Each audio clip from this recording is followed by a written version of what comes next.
आज का हमारा टॉपिक है कोशिका। अंग्रेजी में इसको सेल कहते हैं। कोशिका जो है पेड़ पौधों, जंतुओं, इन सभी में पाई जाती है। यानी जितनी भी लिविंग चीज़ें हैं उन सभी में कोशिका पाई जाती है। पेड़ पौधों में, जंतुओं में हम भी आते हैं। चींटी, हाथी, घोड़ा, बिल्ली, कुछ भी हो, इन सभी में कोशिका मिलती है। इसको सबसे पहले खोजा किसने था? सवाल अगर ये किया जाए कि सबसे पहले कोशिका को किसने खोजा था, तो रॉबर्ट हुक नामक वैज्ञानिक ने 1665 में कोशिका को खोजा था। अब कोशिका होती क्या है एक्चुअल में? तो ये एक संरचनात्मक का मतलब है स्ट्रक्चरल, यानी जो स्ट्रक्चर बनाती हो किसी का। तो ये संरचनात्मक है, क्रियात्मक है। क्रियात्मक का मतलब है कि हमारे अंदर जितनी भी एक्टिविटी हो रही होती हैं, चलना, बोलना, दौड़ना, ये सभी जो एक्टिविटी हैं ये कोशिका में ही हो रही होती हैं एक्चुअल में, तब जा कर के हम उसको पूरा आगे काम कर पाते हैं। ये संरचनात्मक और क्रियात्मक क्या है? इकाई है। इकाई का मतलब अब इस तरह से समझिए कि जैसे कोई कमरा है, तो अब वो कमरा बना किससे है? दीवार से। दीवार कैसे बनी? ईंटों से। तो एक ईंट दूसरी ईंट, इस तरह से कई ईंट एक के ऊपर एक रख करके पूरे कमरे का निर्माण कर दिया गया। तो उसमें जो एक ईंट है उसको कहेंगे कि वो उस कमरे की एक इकाई है। उसी तरह से जितने भी जीव जंतु हैं, पेड़ पौधे हैं, उन सभी का शरीर कोशिका से मिलकर बना है। एक कोशिका, दो कोशिका, इस तरह से अन्य बहुत सारी कोशिकाएं मिल करके उसके शरीर का जो है निर्माण कर देते हैं। तो इसको हम कहेंगे कि ये इकाई है। तो कोशिका भी सभी जीव जंतुओं, पेड़ पौधों की एक इकाई है। जिस तरह से कमरे की एक ईंट उसके लिए इकाई है, उसी तरह से हमारे शरीर में एक कोशिका पूरे शरीर की एक इकाई है। फिर क्या है, इसको खोजा किस में गया था सबसे पहले? तो इसको कॉर्क में खोजा गया था। कॉर्क क्या है? एक प्रकार की लकड़ी होती है, विशेष प्रकार की। तो ये एक कॉर्क का गुटका है।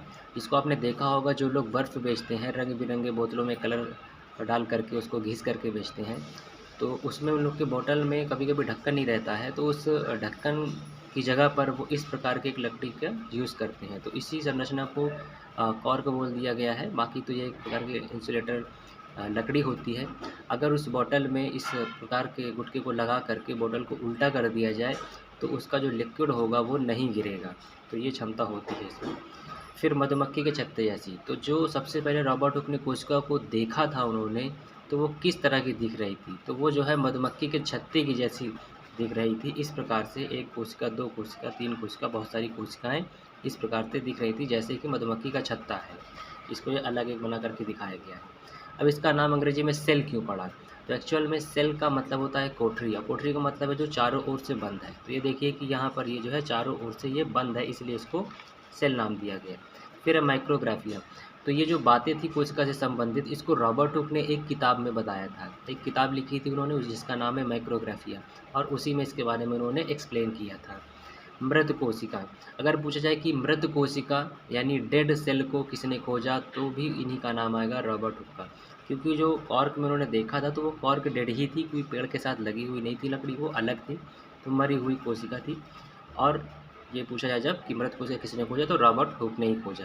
सबसे पहले कोशिका किसने खोजा, अगर ये पूछ लिया जाए कि सबसे पहले कोशिका किसने खोजा था, तो उसमें भी इन्हीं का नाम आएगा, रॉबर्ट हुक। मरी हुई कोशिका रॉबर्ट हुक, सबसे पहले कोशिका किसने खोजा, तो रॉबर्ट हुक। उसके बाद जानते हैं जीवित कोशिका सबसे पहले किसने खोजा, तो जीवित कोशिका लीवेनहॉफ नाम के वैज्ञानिक ने खोजा। इनका पूरा नाम है एंटोनी वॉन लीवेनहॉफ। इन्होंने 1674 में जीवित कोशिका खोजा था। स्लाइडन और स्वान नाम के वैज्ञानिक, जिसमें स्लाइडन जो थे वो बॉटनिस्ट थे।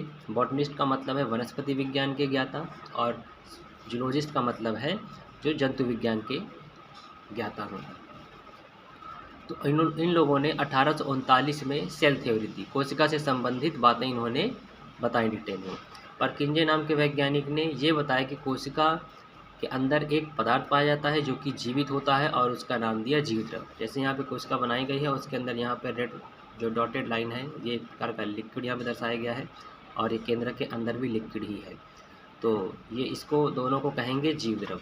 तो इसके बारे में परकिंजे ने बताया था। नई कोशिका पहले से उपस्थित कोशिका से बनती है। जो कोशिका, क्योंकि शरीर का निर्माण हो रहा होता है, शरीर का विकास हो रहा होता है, लंबाई बढ़ रही होती है, और ये सब पॉसिबल है कोशिकाओं के बंटने से, कोशिका के विभाजन से। तो पहले से कोई कोशिका उपस्थित है, उसके बाद जो नई कोशिका बनी है, तो पहले से उपस्थित कोशिका से ही बनी है। अब इसको इस तरह से समझे, अगर आप दही जमा रहे हैं, तो दही जमाने के लिए थोड़ा सा दही आपने रखा और उसमें दूध अलग से डाल दिया, और वो दही बन गया। तो पहले से उपस्थित थोड़ा सा दही था, और उसमें दूध डाला, तब जा कर के पूरा वो दही बना है। वहीं पर अगर आप सोचें कि नहीं दूध रख दें और वो दही बन जाए, तो ऐसा पॉसिबल नहीं है। तो उसी तरह से जो नई कोशिका बनती है वो पहले से उपस्थित कोशिका से ही बनती है। इस बात को रुडोल्फ विर्चो नामक वैज्ञानिक ने 1858 में बताया था। तो रुडोल्फ विर्चो ने ही बताया था कि जो नई कोशिका बनती है वो पहले से उपस्थित कोशिका से बनती है। आगे जानते हैं, सबसे लंबी मानव कोशिका कौन होती है? तंत्रिका कोशिका होती है।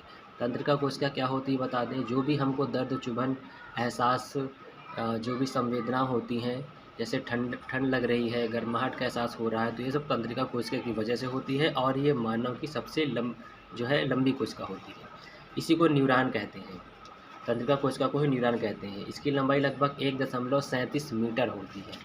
अब ये कहाँ से कहाँ तक होती है? तो ये लोअर स्पाइनल कॉर्ड से बिग टो तक होती है। लोअर स्पाइनल कॉर्ड का मतलब है कि जो हमारी रीढ़ की हड्डी है, रीढ़ रज्जु है, तो जो नीचे की ओर ख़त्म होती है, जहाँ पर यानी कमर से थोड़ा ऊपर, वहाँ पर से लेकर के लोअर स्पाइनल कॉर्ड उसी कहते हैं, वहाँ से लेकर के हमारे नीचे पैर के पंजों की जो बड़ी उंगली होती है वहाँ तक ये फैली होती है, जिसको तंत्रिका कोशिका कह रहे हैं कि जो इतनी लंबी होती है।